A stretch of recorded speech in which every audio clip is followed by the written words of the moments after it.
Welcome to Coffee with Kupke, a production of St. Paul Inside the Walls.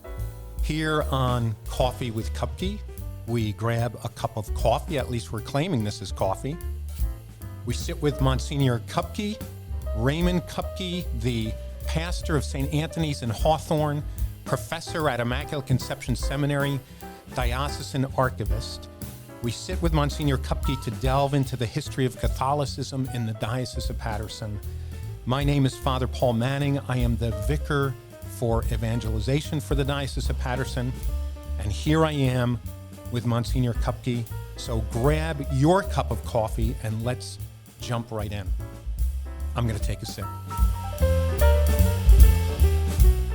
So welcome, Monsignor Kupke. Father Paul. It's hard to believe we are on episode 16.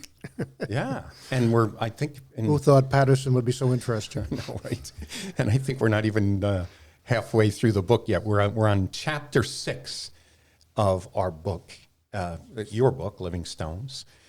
And before we dive into chapter 6, I just want to give a little glimpse at something that will be coming down the road. We talked quite some time ago about an episode called Weird Diocese of Paterson.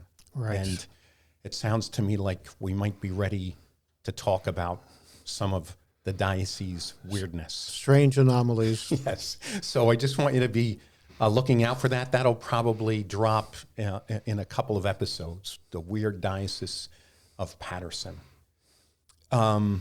Before we start, I just want to make a shout out, if I can. Sure. To 3 of our regular listeners, to Mike Tisco up in Kinnelon, to Ruth Necco in Morristown, who received one of our mugs as a Christmas present because she's such a fan. Wow, that's great. And to Tage Horn, who watches us in Oslo, Norway. My goodness, how did he find us? We're famous. Oh, does he have a connection to the diocese? Yeah, through me. Yeah. Okay. I actually have a photo of him watching us in Norway. Wow. Why didn't you bring that? And we'll put it on the, up on the screen. That's one place, that's on my bucket list, Norway. Yeah, I've never been either. Yeah, and it's got an interesting Catholic history. Right? It does. Yeah. It does. My mother had a classmate who, his name was Olaf Waring. They called him Ozzy Waring, who went back to Norway and became a priest for the Diocese of Oslo and ended up being the vicar general of the diocese, which I think had a total of 12 priests or something. Right. It has doubled in size since then because of Ukrainian and Polish immigration after the fall of communism. Interesting. Okay. Well, the title of the chapter that we are starting today is called The Dawn of a New Age, 1901 to 1937. So we're looking at the turn of the 19th to the 20th century. Right. Roughly the time between the turn of the century and the beginning of World War II. Right. I was just curious to know why you call this the dawn of a new age. Because in many ways it was, and certainly religiously for our area, it was a beginning of a change in the pattern of religious life in the 3 counties. Years later, I had the opportunity to interview Archbishop Thomas Boland, who was the second bishop of Paterson, but perhaps more importantly for historical reasons was chancellor of the Newark Diocese when Paterson was created. In 1937. Yeah. So I asked him point blank, I said, why did they make us a diocese? And he said, well, the sense was that everything was growing out in the western part of the Newark Diocese. There were so many religious orders moving into the area. And he said it was felt that the interests and the energies of the Newark Diocese were so heavily invested in the cities that somebody had better get out there into the western part to supervise what was happening, because so much was happening. Yeah. Actually, one of the sections in this chapter talks about the influx of religious communities. Yeah. When you look at Morris County and Sussex County from the sense of a religious community, rolling hills, big mansions up for sale after the Depression, Yeah. and close access to New York and the rest of the world, Yeah. it was a no-brainer. Yeah. Is our diocese unique in the numbers of religious communities that ended up being here? Yes. And There are some dioceses that do not have a single religious order priest in the whole diocese.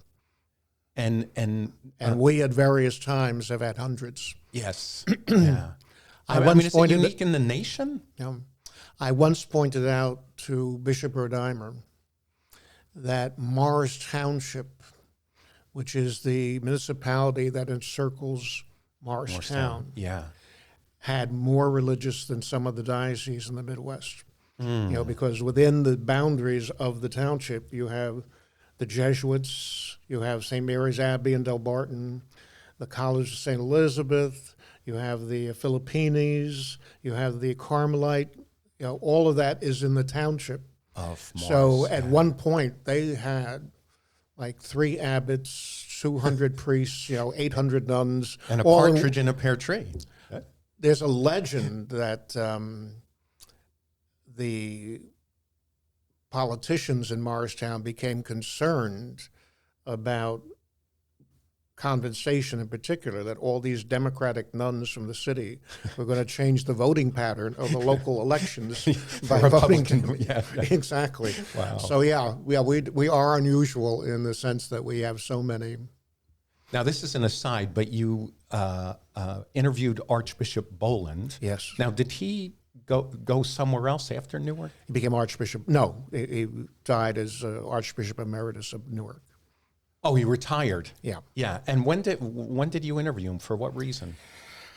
We were putting together a presentation, I think it was in 1976, in anticipation of the American bicentennial. Yes. So I had the chance to Talk with him. talk with him.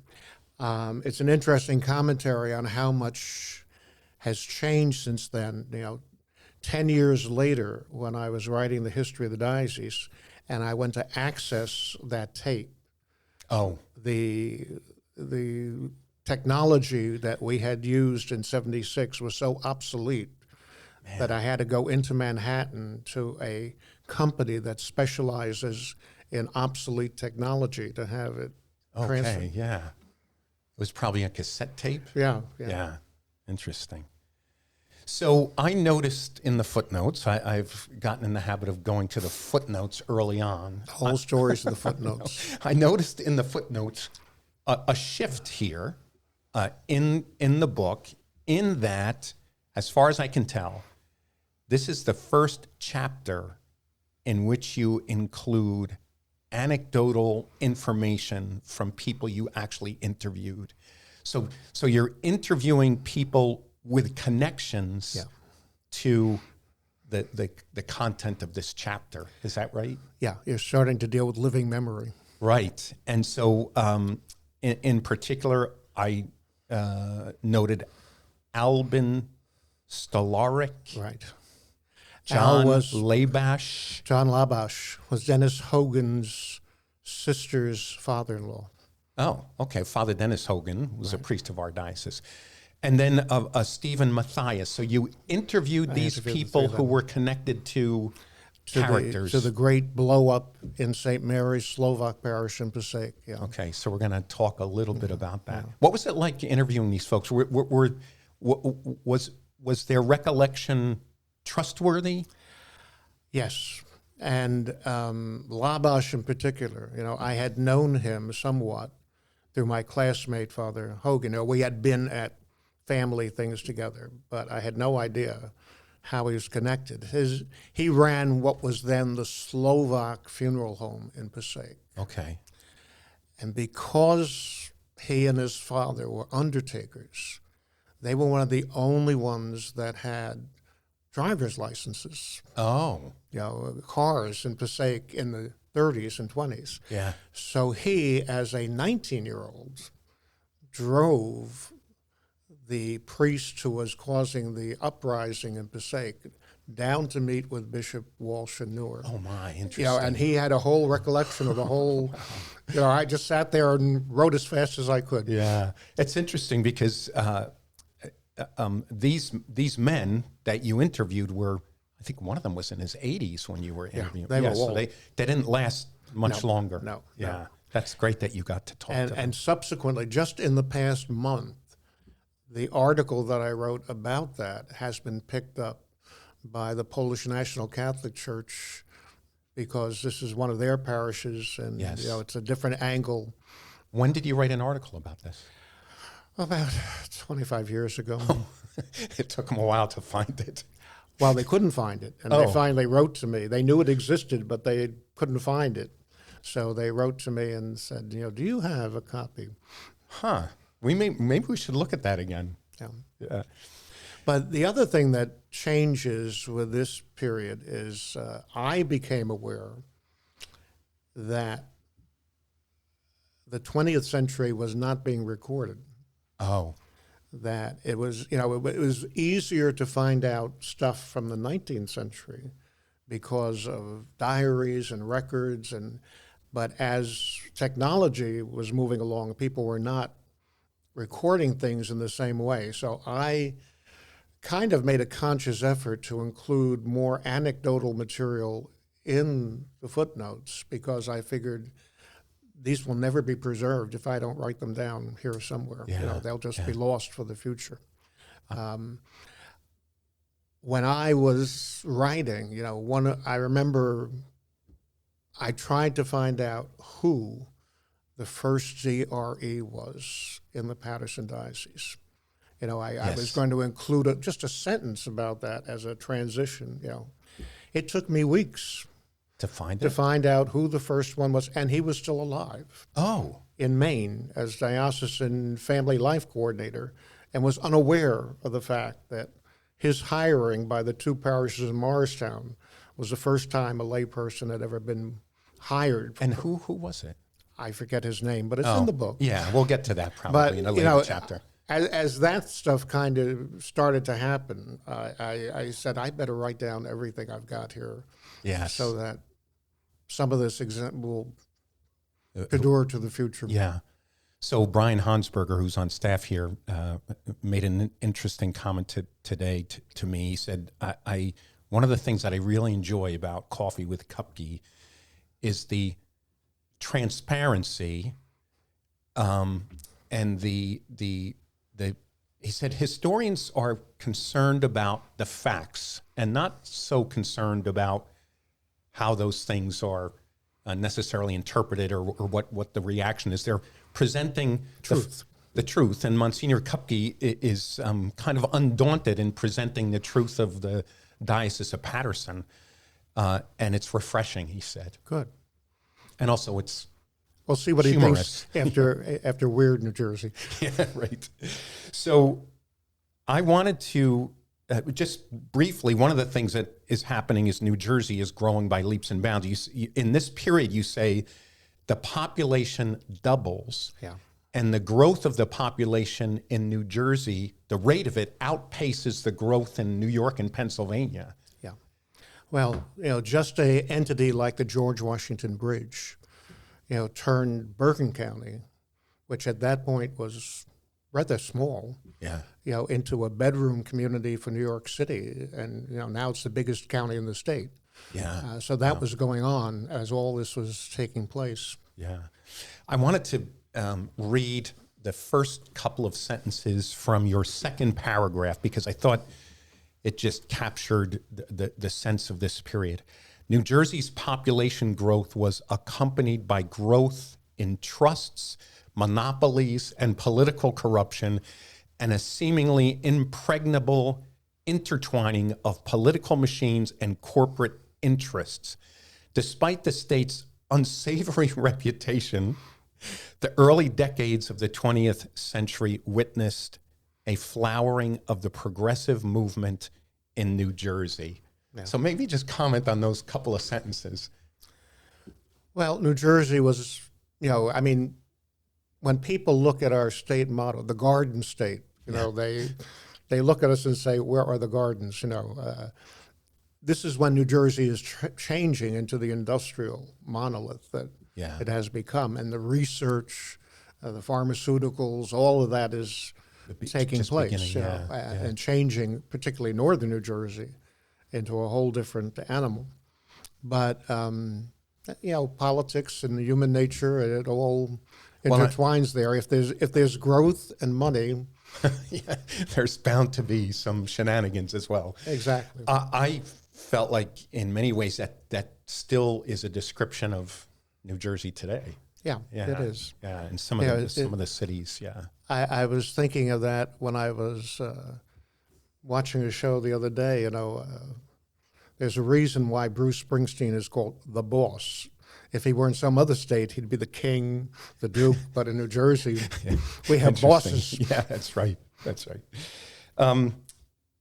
So in these first couple of paragraphs, you talk about Catholicism in New Jersey politics, and one of the things I had forgotten is that President Wilson comes out of New Jersey, and that the governor of New Jersey. Yeah, and he had some Catholic staff people, a private secretary, I think. His personal secretary was James Tumulty. Yes, an Irish Catholic. Wilson himself was, not crazy about Catholics, I thought. Yeah, he was not a rabid anti-Catholic, but he had that reserve that, Yeah. But he had an Irish Catholic personal secretary, James Tumulty. And after he was elected, the powers that be in Washington said you can't bring him, or said basically you should get rid of him because it would be unseemly to have a Catholic that close to the seat of power. Wow. And to his credit, Wilson ignored them and brought Tumulty. But this was a point where Catholics had kind of been almost pushed back under the glass ceiling. The period between the two Roosevelts, between Teddy Roosevelt and Franklin Roosevelt, is the longest period in American history when there was no Catholic in the cabinet. Catholics were not given federal judgeships. Interesting. It was kind of an anti-Catholic moment. It was all right for them to be mayors or congressmen, maybe even a senator occasionally, but not the highest levels. Okay. So I have William Hughes, a Catholic senator at this time. Right. So I was curious, how long had Catholics been in the Senate or in the Congress? There have always been one or two. There was one in the first Congress. Oh yes, right. Charles Carroll. Was the senator from Maryland in the first Congress, but it has slowly been changing, but not as thoroughly. Today there are 27 Catholics in the Senate. Okay. But back then that was a relatively rare, and usually only from the northeastern states. Somebody like a Kennedy in Massachusetts would somehow break through and get elected on a statewide level. Okay. Yeah. So one of the more interesting is Mary Norton, who, I don't know enough about her, but somehow she broke through several ceilings. She was the Democratic Congresswoman for Hudson County, and she was the first chair of a congressional committee that was female. She represented Jersey City for 25 years in the Frank Hague, Democratic machine down there. And, she was Catholic, she was a woman, she was all the things you shouldn't be. But somehow, What years? She was there from 25 to 1950, something like that. Wow, interesting. I think she was the first Democratic woman, if I remember this correctly, who was elected without having succeeded her deceased husband or something like that. Yeah, on her own right. Yeah. So, we're kind of all over the map. We have a long way to go through this chapter, but I just wanted to ask about anti-German sentiment as a result of World War I and then, 1917. Yeah. And what brought this to mind was you mention that Long Valley, the name Which is Long out by you. Right, Long Valley is the result of a name change. Yeah, from German Valley. Yeah. So And also in the Metuchen Diocese, the town that we called Oldwick today used to be Germantown. got it. So it was pretty strong. This It was very strong. The German parishes, St. Boniface, Holy Trinity, stopped using German like on a dime because it was just too dangerous, un-American. too un-American, right? Yeah. So I one of the things that I've learned as a result of Living Stones is the strong German influence in the origins of the Catholic Church in our diocese, and I'm wondering if some of the German influence has been downplayed over the years as a result of World War I. It just doesn't seem like people are conscious of that. Well, the Germans, after the Irish, are the original immigrants. You know, the German immigration starts well before the Civil War. Yeah. So by the time you get to World War I, many of these are second and third generation Americans. The German immigration continues. What the war does is to put a damper on German culture. Got it. And World War certainly, II would do the certainly same. in terms of clerical influence in our diocese. You know, the Franciscans that serve in our diocese really come from Germany originally. Yeah. The Sisters of Christian Charity. Charity.